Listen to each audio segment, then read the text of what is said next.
Ladies and gentlemen, welcome to COD Zombies HQ. September has been an incredible month for Black Ops 3 Zombies with the release of DLC 4 Revelations on the PS4. We've gotten a few answers to our questions about the storyline, some still remain, but irregardless, September has been a month chock full of Zombies news, and what I want to do in this video is count down my top favorite stories from the month of September. So before I kick off the video, if you want to leave a thumbs up on the video, subscribe if you're not already, and I'd love to hear your favorite Zombies story from the month of September down in the comments. So kicking things off with the September 14th edition of the show, the day beforehand we did a live stream where we actually used the dolly cam to no-clip inside the Revelations boss fight arena before the Easter egg was actually completed, and what we found down there turned out to be very interesting and foreshadowed the actual Revelations boss fight. Guys, just the other day I held a live stream where we were actually able to get inside the Revelations boss fight arena using the dolly cam feature from theater mode. Well, we found out something very interesting that I wanted to bring to your attention. And check this out, this is actually inside the Revelations boss fight arena, and what I want you to specifically notice is those blue particles that seem to be floating around the screen. And guys, the only reason those blue particles would be there is if anti-gravity is enabled. We see it in the Dreisendrach area whenever the MPD is enabled. The question is, why are we seeing it here in the boss fight? Well, as of right now, there are two explanations for it. The first explanation pretty much says that for whatever reason, the boss fight is timed to the MPD in Dreisendrach, meaning that either intentionally or because of a glitch here in theater mode, it appears like anti-gravity is on in both places at the same time. The second and more interesting possibility is that anti-gravity will be enabled on a timer in the boss fight. And as I show you some dolly cam footage moving through the actual boss fight arena, it seems like it'd be very well suited for anti-gravity as well. So I want to ask you guys, is anti-gravity something you would like to see enabled in the Revelations boss fight arena? Personally, I think it would be a pretty cool addition and change up the gameplay a little bit, and to be honest, using anti-gravity is a lot of fun, and I think it'd make the boss fight that much more interesting. Now moving on to my fourth favorite story, this one comes from the September 25th edition of the show, where we started to build up more information about what Northwoods is, this mysterious project published by Activision that a lot of people believe are related to Call of Duty in some way, and in this story we discuss some new information about Northwoods, try to look at its history, and try to draw conclusions from that. Recently it came to my attention that a Twitter user named Jake Semenza tweeted this out to a whole bunch of Zombies YouTubers, and what the picture shows is a game called Northwoods appearing with a whole bunch of other Black Ops 3 items. And the context of the picture is the Twitter user was just buying some COD points from the Microsoft Store, and as he was finishing up his transaction, the Microsoft Store said, "This item also works with Black Ops 3, obviously," and then something called Northwoods. Now, Northwoods is something that we've known about for a long time, but it's something that is very mysterious and we don't know a lot of details. Northwoods has been popping up in various places ever since the release of Black Ops 3, leading some people to believe that Northwoods is a closed, developer-only version of Black Ops 3 where game testers can check out and report on the latest builds of the game. But people in the Zombies community, ever since Northwoods started appearing, started saying, well, maybe this is testing for DLC 5 or perhaps a Zombies-only game.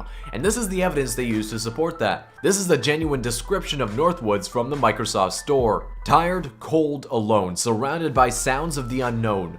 Through the tree line you hear them coming, hunting. Do you have what it takes to survive, or will you descend into madness? Welcome to the frozen desolation of Northwoods. Craft custom weapons to increase your chances of survival. Master combinations of movement and gunplay to outrun and outmaneuver powerful enemies.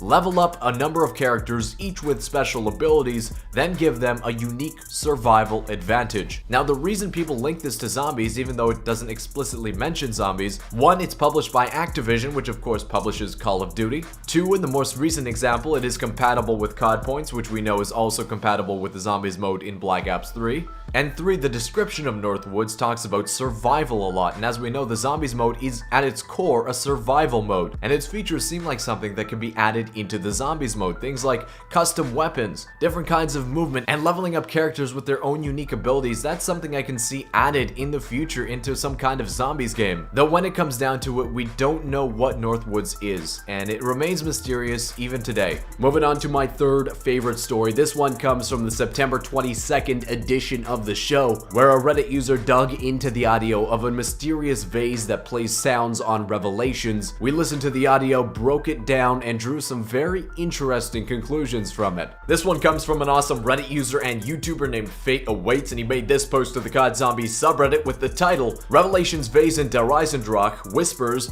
have two audio channels mixed together.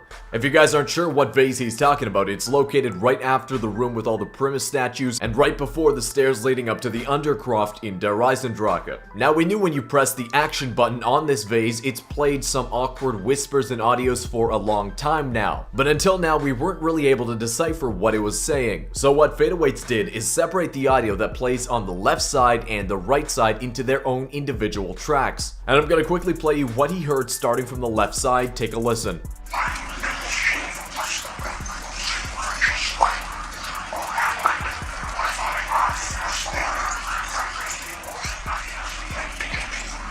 So on this left side, it might be a little bit hard to make out. If you're wearing headphones, you could probably hear it a little bit better, but it seems like he's made out the words power to seduce, what if I have this mirror, and you must ensure the past. Now, the most important part of that is that last line, you must ensure the past. So remember that as we move into the audio on the right side.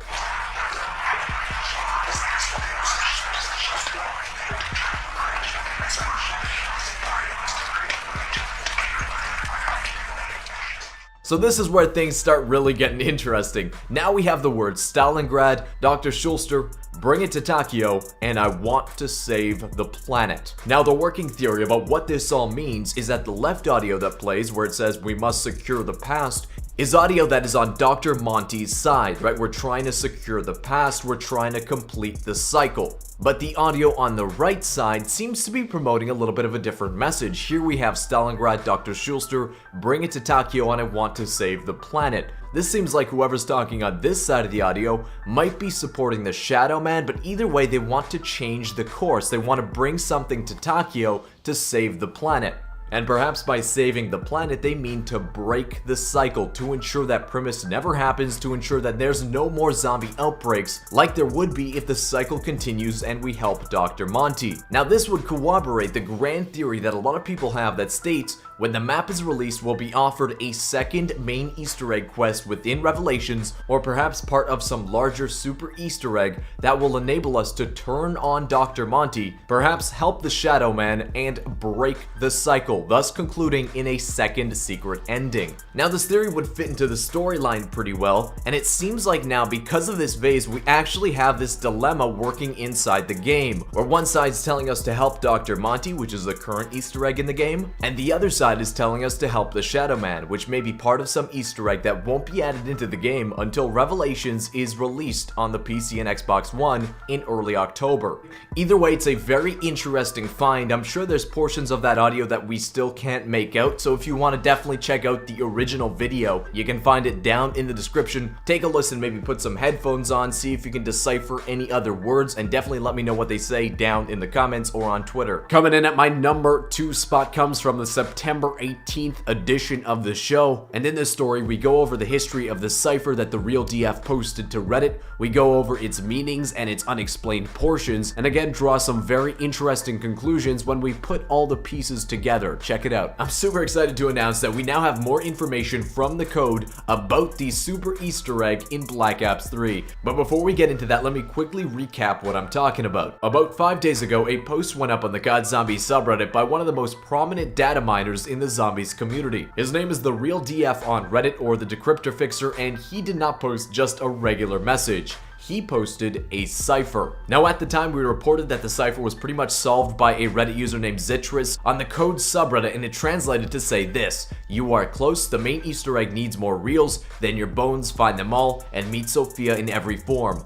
Let's teleport to a familiar place, use the worm, get the real AS, now let's wait for everyone to get the map, and then get super. Now, obviously this was released before the main Easter egg was solved, so the first bit of that is just regards to the main Easter egg steps, but there are a bunch of questions that are left unanswered from that cipher. More specifically, get the real AS, Now let's wait for everyone to get the map and get super. But beyond that, there seemed to be just a bunch of nonsensical letters at the end of the message that weren't able to be solved, at least not with the method we used to solve the rest of the cipher. Well, today this post went up on the COD Zombies subreddit by a Reddit user named UltraFatten with the title, we'll just leave this here, a message from DF on Discord. And he links to a picture on Discord where this data miner decryptor fixer is talking with somebody and he says, something has been bothering me. Someone needs to tell the community the last part of my cipher is not only not solved, but it is actually from Treyarch themselves. And from there that started the ball rolling. Decryptor Fixer posted this comment to Reddit where he said,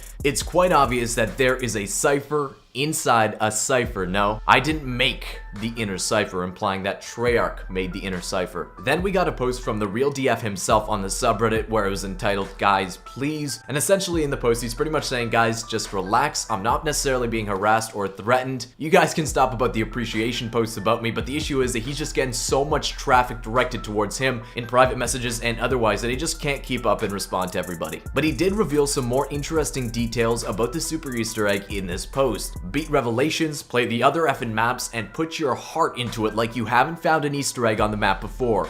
You won't be disappointed. Now this is kind of a bombshell because before this point we thought that we'd have to wait until Revelations is released on Xbox and PC in order to start the super Easter egg. But what the real DF is saying here, that in the code he found out that the steps to the super Easter egg, or at least part of it, already exist within the code and are waiting to be found.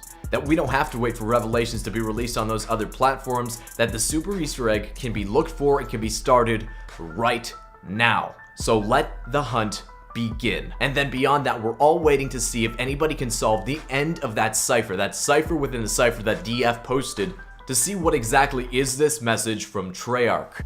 And the way that it was structured into that original post, coming after talking about the super Easter egg, kind of implies that that message itself will also be related to that super Easter egg. Now, quickly speaking on the trustworthiness about what the real DF is saying, he hasn't let us down yet. He is a very intelligent and active data miner. I think he does something like that in his professional life as well. And at least me personally, I think that this is a guy that we can trust with the information he provides. And with all this info coming out, it's making the possibility of the super Easter egg much more concrete, much more real.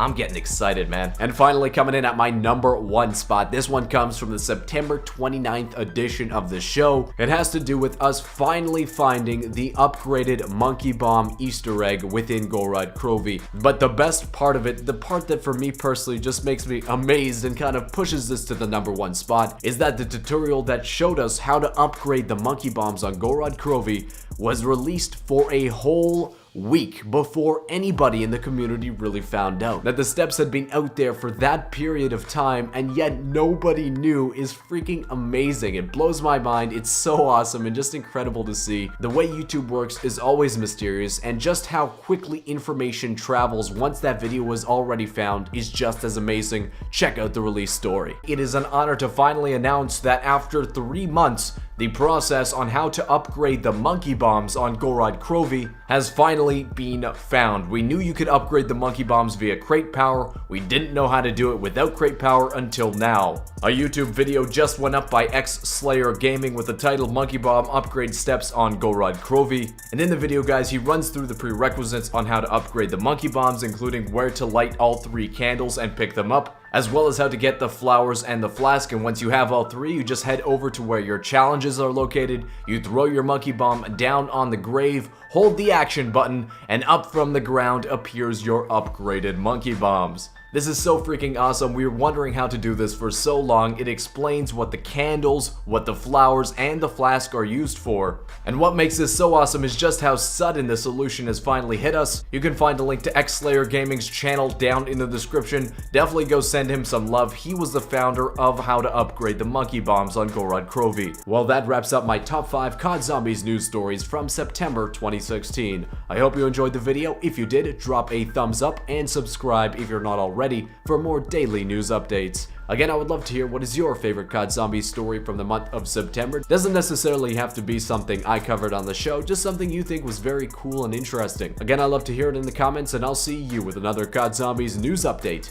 tomorrow.